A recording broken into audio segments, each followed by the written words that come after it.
Hi everyone, it's Miss Brooks with your Daily Dose of Math. Today we're going to be discussing Section 3 of Chapter 1, Solving Equations with the Variable on Both Sides. Before we take a look at the examples, I wanted to quickly review that we have 5 steps for solving a linear equation. Now you do not need to write down these 5 steps because it should already be in your notebook from the last set of notes. However, what I would like to do is pinpoint step 3. In previous problems, we have skipped step 3 because we have not had variables on both sides. But in this lesson, step 3 is going to come in play in every single problem, with our goal being to get all the variables on the same side of the equal sign. So now we're going to go take a look at a couple examples. Our first example problem is 7x minus 10 equals negative 2x plus 17.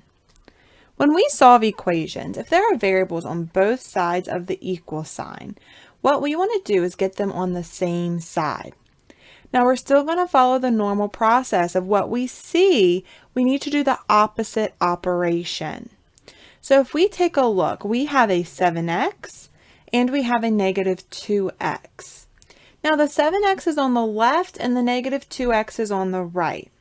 It honestly does not matter whether you want to move the 7x or the negative 2x, as long as you perform the correct opposite operation. Now I like to keep things positive, so I'm going to work with the negative 2x, and I'm going to move that to the other side.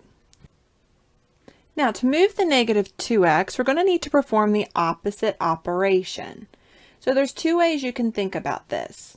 The negative 2x is being added to 17, so we're going to need to subtract the negative 2. And when you subtract a negative, that's the same thing as having a positive.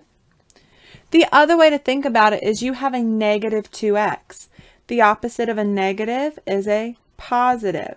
So we're going to need to add 2x to both sides. And notice how I'm lining this up so that my x's are always over each other. So on the left side, 7x plus 2x, if we add the numbers, 7 plus 2 is 9, and then we keep the x, drop down the negative 10, and that's going to equal, on the right side, the 2's cancel out, so we just have 17. And now we're at problems like we solved previously. So we want to get 9x by itself. There's a 10 being subtracted, so we're going to add that to both sides.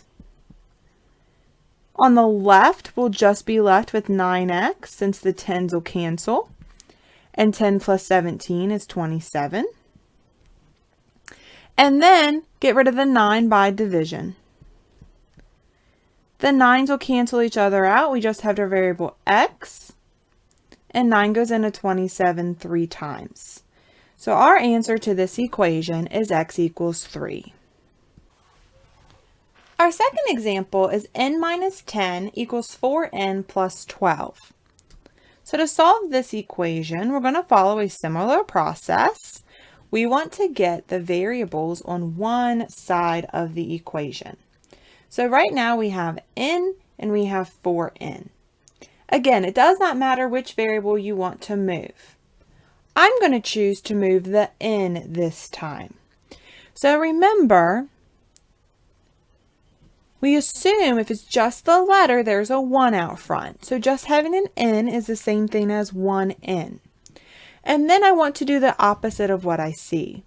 So I have a positive 1n.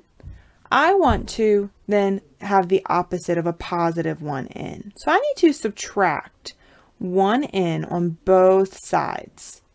And again, notice how I'm lining up my variables.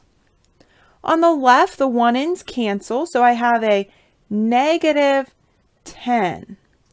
Please make sure you don't lose that sign. If it's a plus, not a big deal. That means it's positive. But if there's a minus, we've got to make sure to drop it down. On the right, 4n minus 1n, if we just subtract the coefficients, 4 minus 1 is 3, keeping the variable n, and then dropping down plus 12. So it's back to being a two-step equation like we have solved previously. So we want to get 3n by itself. So we're going to subtract 12 on both sides. So the 12s cancel. We just have 3n on the right. And negative 10 minus 12. Remember, when you add negatives, it stays negative, and 10 plus 12 is 22. So this is negative 22. One final step to get n completely by itself, it's being multiplied with 3, we want to divide. So on both sides, dividing by 3. Now 3 does not go into 22 perfectly, and there is no number that goes into both 3 and 22. So since we cannot simplify this fraction, our final answer, since the 3's will cancel, we have the variable n equals, and then the fraction negative 22 over 3. So negative 22/3 is our answer. It is now time for you to try to solve an equation yourself. Please pause the video and attempt the problem 5x minus 18 equals 3x plus 8. When you have finished solving the problem, resume the video to check your answer. Please note there is more than one way to solve the equation, so do not assume you are incorrect if I do it slightly different.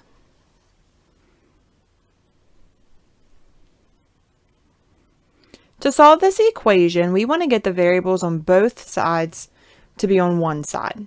So I'm going to begin by moving the 3x from the right to the left.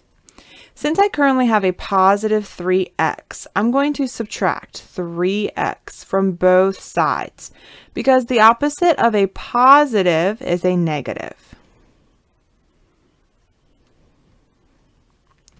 Now when I subtract 3x, 5 minus 3 is 2, so I have 2x. Drop down the minus 18, and that's going to equal, on the right the 3x's cancel, I just have 8. Now it's a two-step equation, so I need to add 18 to both sides.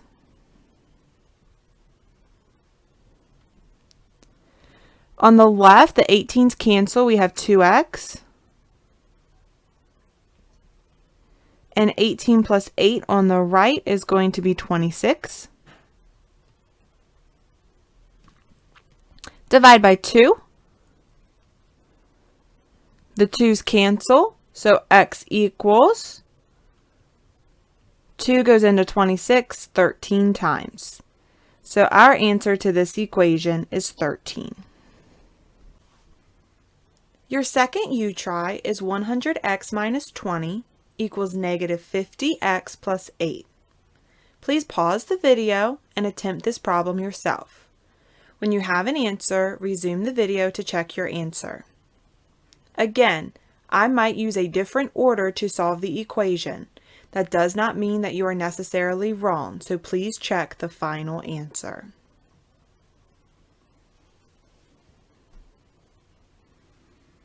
To solve this equation, I want to get the variables on one side of the equation.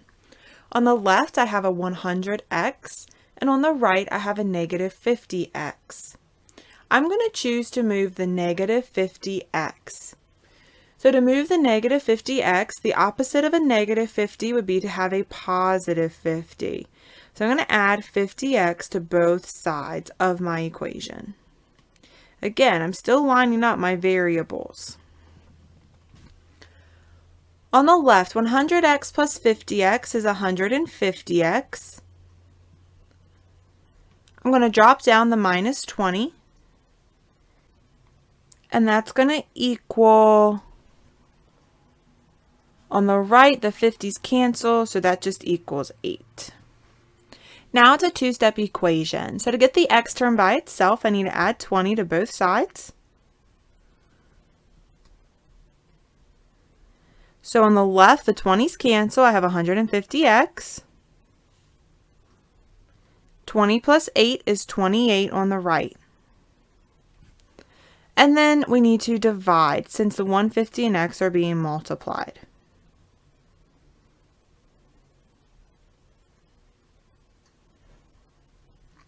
Now on the left, the 150's will cancel, so we just have x. But on the right, we have 28 divided by 150. Now, 150 is too large to go into 28, so our answer is going to stay a fraction. But you do always want to make sure that you simplify. So since 28 and 150 are both even numbers, we're going to divide both of these by 2. 2 goes into 28 14 times. And 2 goes into 150 75 times.